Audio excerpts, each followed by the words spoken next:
sem falar em sistemas, indicadores, métricas de desempenho, normativas, porque é a parte mais instrumental. A gente pensa na prerrogativa de construir toda uma estratégia e isso precisa depois ser gerenciado, ser mensurado, ser controlado, até mesmo para a gente atender a parte de garantia da qualidade. Então, é muito importante a gente entender desses sistemas normativos e dessa parte mais também tangível, digamos assim, né? Vamos para o quadro para a gente falar um pouquinho sobre a auditoria, que ela vem dentro disso que a gente está falando, como uma forma de sistematizar, né, e atestar, ou averiguar, ou validar essa qualidade. As auditorias, elas configuram um processo sistemático, documentado e independente para poder obter evidências e avaliá-las objetivamente com relação ao atendimento dos critérios definidos pela organização, que podem ser normas tanto internas quanto externas. A ideia é que a gente consiga validar, né, coletar dados que permitam evidenciar que esses critérios estão sendo preenchidos e respondidos. A auditoria, ela trata-se de um processo de avaliação humana para determinar o grau de aderência a um padrão específico. Então, ela vai resultar em um julgamento, se está aderente ou não aderente. Aderente a quê? Ao padrão pré-especificado. Então, basicamente, essa vai ser a essência, tá? Quais são os objetivos das auditorias? Satisfazer os requisitos para certificação em uma norma de sistema de gestão, por exemplo, verificar conformidade com requisitos contratuais para fechar uma parceria, obter e manter a confiança na capacidade de um fornecedor, contribuir na própria melhoria do sistema de gestão. Então, ela pode ter tanto objetivos mais internos quanto externos, seja para o estabelecimento de uma relação com outra organização ou para um melhoramento contínuo, pensando aí em melhoramento da qualidade, tá? Dentro dessa perspectiva, a gente tem alguns tipos de auditoria. A gente tem a auditoria de sistema, que é aquela que vai focar na verificação se o sistema ou a política da organização está sendo seguido, as rotinas de trabalho, enfim. A gente tem a auditoria de processos, que ela vai ser responsável por verificar a padronização e a execução dos processos, se o padrão está sendo seguido, se o padrão é adequado e aderente, se o colaborador está treinado, se ele está sendo capacitado ali para executar as tarefas que são solicitadas, se ele tem acesso aos instrumentos, às ferramentas de trabalho tal qual o necessário, se isso tudo está adequado ao uso. Então, os processos, a execução das atividades. E a gente tem a auditoria de produtos, que é utilizada para verificar se o produto está em conformidade ou não com o especificado.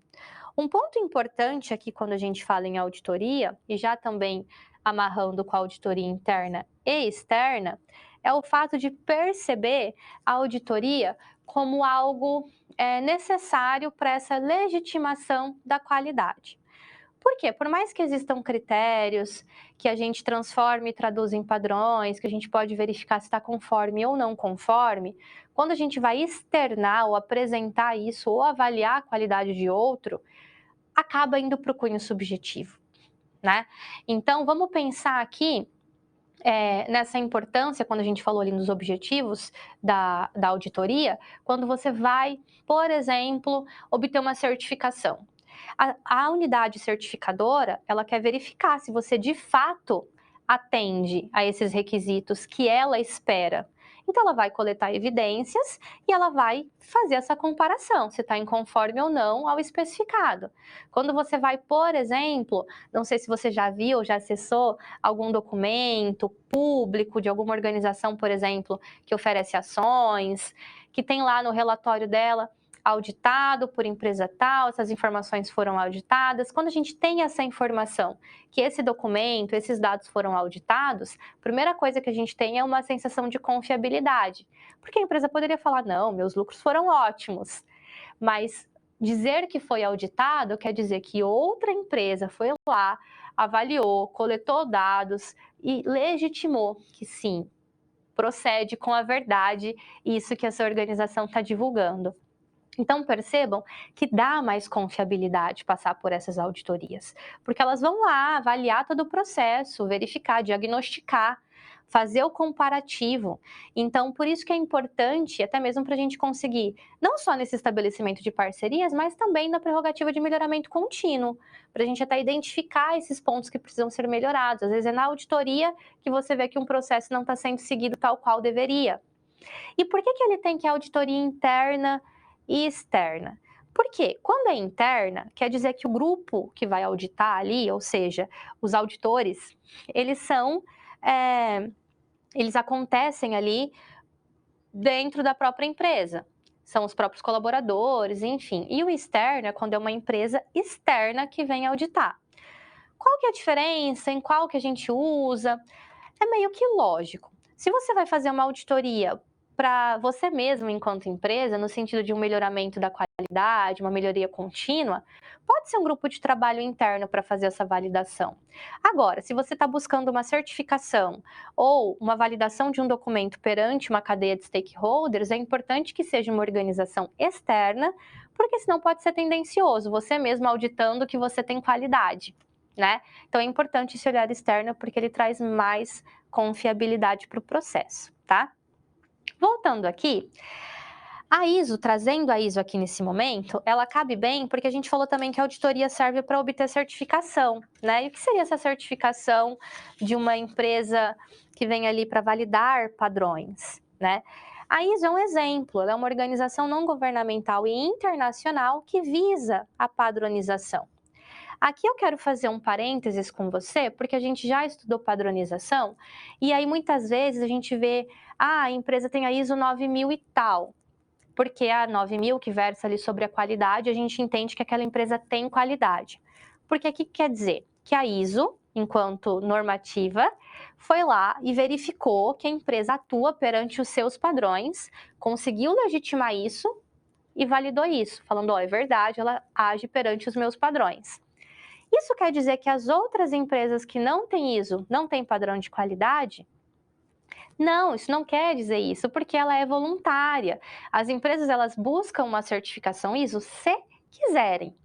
Claro que tem alguns órgãos, alguns ramos organizacionais que é importante que as empresas tenham, porque elas precisam de um comparativo entre elas. E é muito complicado você comparar padrões de qualidade de empresas que atuam mediante padrões totalmente distintos uns dos outros. Porque se cada empresa vai ter o seu próprio padrão, isso é válido, a gente vê isso aqui nos nossos estudos, é difícil falar que uma empresa tem ou não qualidade comparando uma com a outra se elas atuam cada qual dentro do seu ambiente organizacional, com as suas especificidades e focadas nos seus próprios públicos. Então a ISO ela vem justamente com essa caracterização, permitir essa comparabilidade e principalmente por ser internacional, ela viabiliza essa comparação com o externo, com o internacional também. Então essa seria uma das contribuições, tá? Mas ela é voluntária, empresas que não aderem à certificação podem ter ali os seus próprios padrões tranquilamente, tá? Não é isso que ela quer dizer. Voltando aqui, ela faz uma ponte entre o público e o privado, promovendo um consenso a ser alcançado em soluções que atendam à necessidade de negócio e da sociedade. A ISO, ela consiste ali num trabalho técnico de acordos internacionais, mediante um processo consensual para aplicação voluntária, como eu havia dito. E esses acordos são publicados como normas internacionais. A ISO ela tem mais de 21 mil normas e documentos relacionados, que abrangem setores mais diversos, como tecnologia, segurança alimentar, agricultura, saúde. As que a gente mais utiliza aqui, no nosso campo da gestão da qualidade, é a 9001, porque ela está associada à qualidade ali do produto e ela vai beneficiar principalmente o consumidor, porque ele vai receber produtos melhores. A ISO 14001, que como ela está focada no meio ambiente, perdão, que é a de gestão ambiental, ela vai beneficiar principalmente a comunidade global por conta dos recursos ambientais. E a OSAS 18001, que está associada ali à saúde, segurança e qualidade de vida no trabalho, porque ela se baseia nesses riscos para a saúde dos colaboradores em função das atividades exercidas. Então, aqui em gestão da qualidade é a que a gente mais usa, mas são muitas as normas e elas vão se destrinchando. destrinchando. No Brasil, a ABNT é a associação que representa a ISO, que é a Associação Brasileira de Normas Técnicas. Tem normas para vários aspectos, né? Para execução de trabalhos acadêmicos, por exemplo, provavelmente você já ouviu falar da ABNT sobre isso, entre outros aspectos. Então, a gente tem a ISO 9000, que se desmembra em 2015, a 9001, que vai associar a gestão da qualidade, a 9004, a 19011, que vai envolver sistemas de gestão da qualidade e sistemas de auditoria. Então, a ideia é perceber que existem sistemas para os mais diferentes, né, normas para os mais diferentes diretrizes organizacionais. Aqui eu trouxe como exemplo para você a 14.000, que também é uma família de normas, que também se desmembra. Ó. A gente tem ali sistema de gestão ambiental, análise de ciclo de vida do produto, rotulagem, auditoria ambiental. Então, quando a gente fala de norma de gestão ambiental, é a família, porque ela vai ali se destrinchar. E mais específico aqui com relação à nossa área, a gente tem os sistemas de indicadores, onde a Fundação Nacional da Qualidade possui o PNQ, que é o Prêmio Nacional da Qualidade, que ele é um dos maiores prêmios aqui, que funciona como indicador de qualidade para a organização que recebe, né, essa premiação. Tem uma pontuação, um índice que deve ser seguido para avaliar o seu progresso ali e para receber essa certificação. É um prêmio aqui nacional, e aqui eu trouxe só um exemplo dessas pontuações. Olha os critérios do modelo de excelência em gestão da qualidade aqui, do MEG, liderança, estratégia e plano, cliente, pessoas, e aqui eles têm os itens e as pontuações. Então, eles vão coletar evidências que evidenciam, né, provavelmente, a execução desses indicadores aqui, e as organizações são pontuadas, ó, tudo com relação ao MEG. Então, percebam que o MEG ele contribui até mesmo para essa premiação, né? Então, algo que até então é subjetivo, mas perceba que a gente consegue trazer para o objetivo e que isso vai trazer também um ganho com relação a uma legitimação, melhor dizendo, da qualidade apresentada pela empresa.